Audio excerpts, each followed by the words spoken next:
नमस्कार, CSK news में आपका स्वागत है। तो दोस्तों, बड़ी खबर निकल के आ रही है। आपको बता दें, देश भर में 24 घंटे में 3,17,000 के मामले हुए पार। ओमिक्रॉन के मामले में हुआ 9,000 का इजाफा। देश भर में हाई अलर्ट दोस्तों 8 महीने बाद निकल के आए इतने केसेस, इसके बारे में आपको बताएंगे। तो दूसरी बड़ी अपडेट निकल के आ रही है। पीओके से उठी आजादी की मांग। पीओके के परिवार ने पीएम मोदी से लगाई गुहार, बोले जुल्म से निजात दिलाओ मोदी जी, जम्मू कश्मीर में मिलाओ पीओके को भी। ये बेहद बड़ी खबर। तीसरी बड़ी अपडेट बताएंगे। चीन की नापाक हरकत, अरुणाचल प्रदेश सीमा में खेल रहे 17 साल के लड़के का किया अपहरण। केंद्र ने पीपल्स लिबरेशन वापसी से जल्द वापस लौटाने को कहा, दी चेतावनी भारतीय सेनाओं ने। तीसरी चौथी बड़ी अपडेट निकल के आ रही है दोस्तों। कश्मीरी पंडितों ने मनाया पलायन दिवस, पीड़ितों के लिए न्याय की मांग जम्मू कश्मीर में। तो वहीं बड़ी खबर, सेना को मिला नया कॉम्बैक्ट यूनिफॉर्म पहन ईस्टर्न कमांड का दौरा करने पहुंचे सेना प्रमुख एवं नरवणे ने तैयारियों का लिया जायजा। चीन और पाकिस्तान को करारा झटका। तो वही चीन में अब लोगों को आगे आई भूखे मरने की नौबत। दाने दाने को संघर्ष कर रहे लोग। कोरोना गाइडलाइंस, लॉकडाउन के चलते जरूरी चीजें भी हुई हैं खत्म। तो एक एक करके विस्तार से आपको बताएंगे। यहाँ पे चीन के खिलाफ जो बाइडेन ने दिखाए तेवर, कहा अभी नहीं हटाएंगे चाइनीज प्रोडक्ट पर आयात शुल्क, यानी जो प्रतिबंध चीन पे लग रहे हैं वो जस के तस जारी रहेंगे। एक एक करके आपको बताएंगे। प्रधानमंत्री मोदी ने कुछ एक बड़ा ऐलान कर दिया है। राष्ट्र विरोधी चैनलों पर लगेंगे प्रतिबंध। सब कुछ खबरें जानेंगे। ईवीएम को लेकर भी कुछ एक बड़ी खबर आई है, लेकिन उससे पहले यूपी समेत 5 राज्यों के विधानसभा चुनाव में भी आपको बताएंगे। लेकिन पल पल के अपडेट के लिए चैनल को सब्सक्राइब करना ना भूलें। और अगर आप भी मानते हैं कि प्रधानमंत्री मोदी के नेतृत्व में चीन और पाकिस्तान दोनों को मुंहतोड़ और करारा जवाब मिलेगा, तो इस वीडियो को लाइक करके अपना समर्थन दर्ज करें और ज़्यादा से ज़्यादा शेयर कीजिएगा दोस्तों। और लाल बटन बेल आइकन दबाकर तत्काल इस चैनल को सब्सक्राइब करें और नोटिफिकेशन के बेल आइकन को दबाएं, ताकि ज़्यादा से ज़्यादा लोगों तक नोटिफिकेशन पहुँच सके। दरअसल पहली बड़ी अपडेट निकल के आ रही है। पिछले 24 घंटे में देश में 3,17,000 ज़्यादा नए मामले। ओमिक्रॉन के मामले में 9,000 हुए पार दोस्तों। कोविड-19 पिछले 24 घंटे में बेकाबू और बेतहाशा तरीके से बढ़ रहा है। पिछले 24 घंटे में 3,17,000 करीब नए मामले आने से हड़कंप मच गया है। देश में कोरोना के मामले लगातार वृद्धि जारी और अब रोजाना नए केस आने के मामले में अब 3 लाख के आंकड़े को भी पार कर गया है। केंद्रीय स्वास्थ्य मंत्रालय की ओर से गुरुवार को जारी आंकड़े के मुताबिक पिछले 24 घंटे में देश में कोरोना के 3,17,000 के नए केसेस सामने आए हैं। ओमिक्रॉन के केस बढ़कर 9,285 हो चुके हैं, यानी ओमिक्रॉन के भी मामले बढ़ रहे हैं। तो देश में ये हाई अलर्ट का भी विषय है। एक और अपडेट, जुल्म से निजात दिलाओ। पीओके के परिवार ने पीएम मोदी से की अपील। बड़ी खबर निकल के आ रही है। पीओके पर जल्द ही एक्शन ले सकता है प्रधानमंत्री नरेंद्र मोदी। भारत सरकार जल्दी ले सकते हैं दोस्तों। दरअसल पाकिस्तान के कब्जे वाले जम्मू कश्मीर के एक परिवार ने पीएम मोदी से जुल्म से निजात दिलाने की अपील की है। दरअसल मुजफ्फराबाद के एक परिवार के प्रशासन ने उनके घर से बाहर निकाल दिया है और इसके चलते उन्हें सर्द मौसम में सड़क पर ही रात गुजारनी पड़ रही है। अब परिवार के मुखिया ने पीएम मोदी से मदद के इस मामले को लेकर दखल देने की अपील की है। शख्स का कहना है कि वो और उनकी पत्नी बच्चों के साथ खुले आसमान के नीचे गुजारने को मजबूर है। वायरल वीडियो में मलिक वसीम से अपील की गई है। उन्होंने अपील की है कि वो उन्हें और उनके परिवार को बचाने के लिए भारत सरकार को दखल देना चाहिए। उन्होंने कहा है कि मैं मुजफ्फराबाद प्रशासन की ओर से प्रताड़ना झेल रहा हूँ। वसीम मलिक ने कहा है कि पुलिस और प्रशासन ने हमारे घर को सील कर दिया है। मेरा कहना है कि यदि हमें कुछ भी होता है तो इसके लिए मुजफ्फराबाद के कमिश्नर और तहसीलदार जिम्मेदार होंगे। वीडियो में वसीम मलिक के अलावा उनकी पत्नी और बच्चे भी दिख रहे हैं। तो दोस्तों, सोशल मीडिया पे लोग वीडियोस वायरल करके पीएम मोदी से गुहार लगा रहे हैं। पीओके के परिवार की जुल्म से निजात दिलाओ और पीओके को कश्मीर मिलाओ। अब चलते एक और अपडेट। अरुणाचल प्रदेश में चाइना की नई दादागिरी। एक किशोर को किया किडनैप तो इंडियन आर्मी ने की चढ़ाई, कहा जल्द छोड़ो वरना घुस जाएंगे चीन में। दोस्तों, दरअसल आपको बता दें, अरुणाचल प्रदेश से चाइना की पीपल्स लिबरेशन आर्मी द्वारा अगवा किए गए किशोर को लेकर भारतीय सेना ने पीपल्स लिबरेशन आर्मी से संपर्क किया है।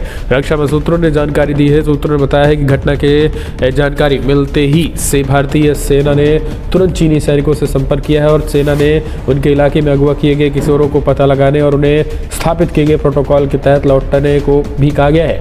अगवा किए गए किशोर की पहचान मिराग तारोन के रूप में हुई है। इस मिराम तारोन इस मामले में परिचित अधिकारियों ने बुधवार को बताया है कि अरुणाचल प्रदेश के 17 वर्षीय किशोर को पीपल्स लिबरेशन आर्मी ने राज्य के अपर सियांग जिले से कथित तौर पर अपहरण कर लिया है और पुलिस ने कहा है कि इस किशोर की पहचान मिरान तरोन के रूप में हुई, जो मूल रूप से अपर सियांग जिले के जिडो गांव का रहने वाला था। तो दोस्तों, सेना ने सीधा चाइना पीपल्स लिबरेशन आर्मी को लेकर उन्होंने बड़ी बातें कही है और उन्होंने करारी फटकार लगाई है। हम चलते एक और अपडेट लेते हैं। जम्मू और कश्मीरी पंडितों ने मनाया पलायन दिवस, पीड़ितों के लिए न्याय की मांग। कश्मीरी पंडितों ने बुधवार को ब्लैक डे मनाया है। आतंकवाद के बढ़ते प्रभाव के चलते 19 जनवरी 1990 से घाटी में कश्मीरी पंडितों के पलायन का शुरू हुआ था। इस दिन को कश्मीरी पंडित काला दिन के रूप में मनाते हैं और कट्टरपंथियों का विरोध करते हैं। बुधवार को भी पंडितों ने आतंकियों द्वारा शुरू किए गए नरसंहार अभियान के तहत अपने सामूहिक पलायन के 32 साल पूरे होने पर विरोध प्रदर्शन किया। प्रदर्शनकारियों के हाथों में कई तख्तियां भी थी जिन पर लिखा था, हमारे अत्याचारों को फांसी दो। जिन्होंने हम अपने प्राणों की आहुति देने वाले पीड़ितों के लिए न्याय और पलायन के लिए जिम्मेदार लोगों के लिए कड़ी सजा की भी मांगी है। प्रदर्शन कर रहे कश्मीरी पंडित वीरी जी काचरू ने केंद्र सरकार के खिलाफ भी अपनी नाराजगी व्यक्त की है। एक और अपडेट लेते हैं दोस्तों, बड़ी खबर निकल के आ रही है। आपको बता दें, नई कॉम्बैट यूनिफॉर्म पहन ईस्टर्न कमांड का दौरा करने पहुंचे सेना प्रमुख एमएम नरवणे, तैयारियों का लिया जायजा। दोस्तों, दरअसल आपको बता दें, सेना के प्रमुख general MM Naravane eastern command का दौरा करने पहुंचे। इस दौरान वो नई कॉम्बैट यूनिफॉर्म पहने दिखाई दिए। यहाँ उन्होंने तैयारियों का जायजा लिया। इसके साथ ही सेना के दूसरे अधिकारी भी मौजूद रहे। आपको बता दें कि भारतीय सेना ने हाल ही में 74वें सेना दिवस के अवसर पर पहली बार सार्वजनिक रूप से नई कॉम्बैट यूनिफॉर्म को पेश किया था। सेना दिवस के मौके पर सार्वजनिक तौर पर इस यूनिफॉर्म को दिखाया गया। दिल्ली कैंट में परेड ग्राउंड पर पैरासूट रेजिमेंट के कमांडोज ऐसी यूनिफॉर्म को पहने दिखाई दिए थे और यूनिफॉर्म इन खूबियों से भरी थी, जिसमें सेना के 10 को पुरानी कॉम्बैट ड्रेस की जगह ली थी। और इसलिए इतनी खास है क्योंकि इसे दुश्मनों को गुमराह करने और छिपने के लिहाज से तैयार की गई है।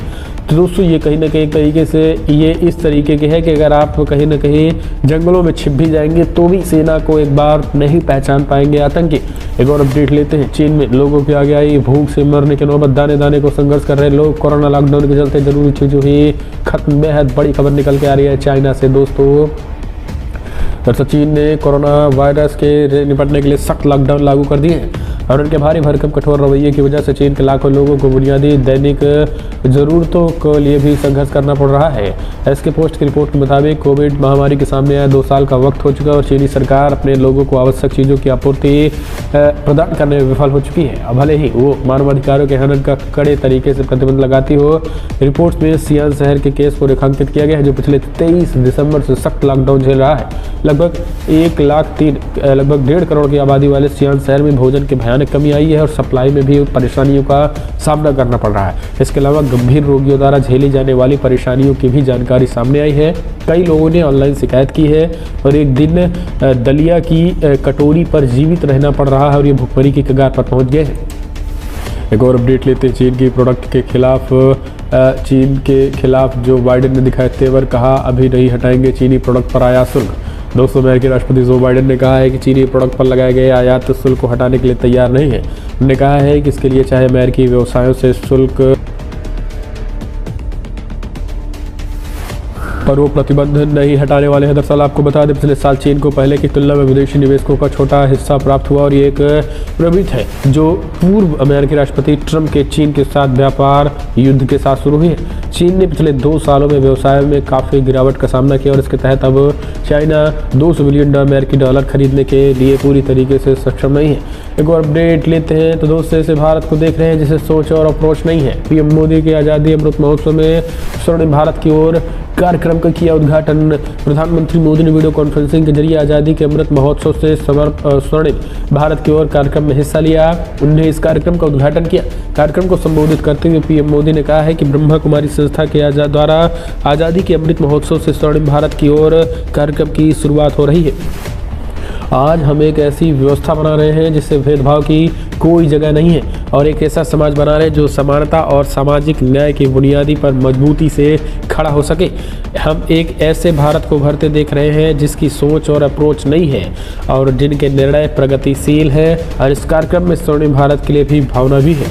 साधना भी है और इनमें देश के लिए प्रेरणा भी है और ब्रह्मा कुमारियों के प्रयास भी है।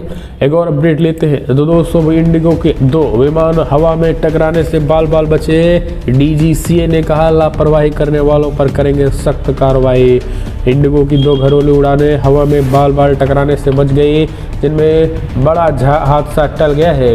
इस बीच विमानन उड्डयन महानिदेशालय के वरिष्ठ अधिकारियों ने कहा है कि इंडिगो के 2 विमानों ने 9 जनवरी को सुबह उड़ान भरने के ठीक बाद बेंगलुरु हवाई अड्डे पर हवा में टक्कर होने से बचा लिया गया। घटना को किसी में लॉगबुक में दर्ज नहीं किया गया था और न ही भारतीय विमानन पत्तियों ने इसकी सूचना दी थी। एक और अपडेट लेते हैं। तो दोस्तों, बिग ब्रेकिंग निकल के आ रही है। आपको बता दें, राष्ट्र विरोधी कंटेंट चलाने वाले चैनल्स और वेबसाइट होंगे बंद, जल्दी होगी बड़ी कार्रवाई। केंद्रीय सूचना प्रसारण मंत्री अनुराग ठाकुर ने बुधवार को कहा है कि देश विरोधी सामग्री चलाने वाले वेबसाइट और यूट्यूब चैनल के खिलाफ कड़ी कार्रवाई की जाएगी। उन्होंने बताया कि ऐसे 20 चैनलों और वेबसाइटों की पहचान की गई है जो राष्ट्र विरोधी चीज़ें चलाते हैं। ठाकुर ने कहा कि इन वेबसाइटों और यूट्यूब चैनल के माध्यम से फेक न्यूज़ और भारत विरोधी कंटेंट फैलाकर भय और भ्रम की स्थिति फैलाने के प्रयास किए जा रहे हैं। ऐसे यूट्यूब चैनल और वेबसाइट्स को बंद किए जाएंगे। बीते दिनों भारत विरोधी दुष्प्रचार और फर्जी खबरें फैलाने के लिए 20 यूट्यूब चैनल और 2 वेबसाइट और को ब्लॉक कर दिया गया था।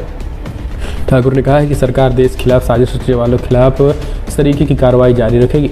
इस मसले पर पत्रकारों से बातचीत में केंद्रीय मंत्री ने कहा है कि मैंने उनके खिलाफ कार्रवाई का आदेश दिया था। मुझे खुशी है कि दुनिया भर के कई बड़े देशों ने इनका संज्ञान लिया और यूट्यूब भी आगे आया है और उनको ब्लॉक करने की कार्रवाई करेंगे। तो दोस्तों, जो राष्ट्र विरोधी कंटेंट है उनको तत्काल कुचला जाएगा। एक और अपडेट ले लेते हैं। बड़ी खबर, असम मेघालय सीमा विवाद सुलझ चुका है। जी हाँ, सीएम संगमा और सीएम हेमंत विश्व शर्मा गृहमंत्री अमित शाह से आज कर रहे हैं मुलाकात। 6 इलाकों पर बनी है सहमति। मेघालय के मुख्यमंत्री कोरनांडा के संगमा ने बुधवार को कहा है कि वो असम के अपने समकक्ष हेमंत विश्व शर्मा के साथ केंद्रीय गृहमंत्री अमित शाह से गुरुवार को मिल रहे हैं और उन्हें 6 इलाकों में सीमा विवाद के हल के लिए पूर्वोत्तर के दोनों राज्यों की सिफारिश सौंपेंगे। संगमा ने संवाददाताओं को बताया है कि मुलाकात गुरुवार की शाम नई दिल्ली में होगी। मेघालय मंत्रिमंडल की एक बैठक की अध्यक्षता करने के बाद संगमा ने ये घोषणा की है। बैठक में उनकी सरकार द्वारा सीमा विवाद पर गठित 3 क्षेत्रीय समितियों की सिफारिशें को मंजूरी भी दे दी गई है और गृहमंत्री अमित शाह की बैठक में कुछ फैसला लिए गए। एक और अपडेट लेते हैं। बड़ी खबर निकल के आ रही है। दोस्तों, आपको बता दें, जहां पर मुलायम के कुनबे में फूट से बीजेपी को फायदा होगा। अर्पणा यादव आई बीजेपी के साथ। वहीं दूसरी तरफ आपको बता दें, रायबरेली में कांग्रेस एमएलए अदिति सिंह ने भी विधायकी और पार्टी से इस्तीफा दे दिया है। कांग्रेस अध्यक्ष सोनिया गांधी के संसदीय क्षेत्र रायबरेली से पार्टी को आखिर वो झटका लगे गया जो पहले ही तय था। रायबरेली सदर से कांग्रेस की विधायक अदिति सिंह ने पार्टी की प्राथमिकी सदस्यता और विधायकी से इस्तीफा दे दिया और पहले ही बीजेपी के कैंप में शामिल हो चुकी हैं। आपको बता दें कि अदिति सिंह जो है वो बीजेपी में पहले ही शामिल हो चुके हैं और यही कारण है कि अब अर्पणा यादव के आने के बाद भी बीजेपी का कुनबा महिलाओं को लेकर कहीं न कहीं तरीके से ज़्यादा मजबूत दिखाई दे रहा है। फिलहाल बड़ी खबर में तो है, लेकिन अगर आपको वीडियो पसंद आए तो लाइक करें, शेयर करें। 5 राज्य के विधानसभा चुनाव में किसकी बनेगी सरकार, कमेंट माध्यम में सुझाव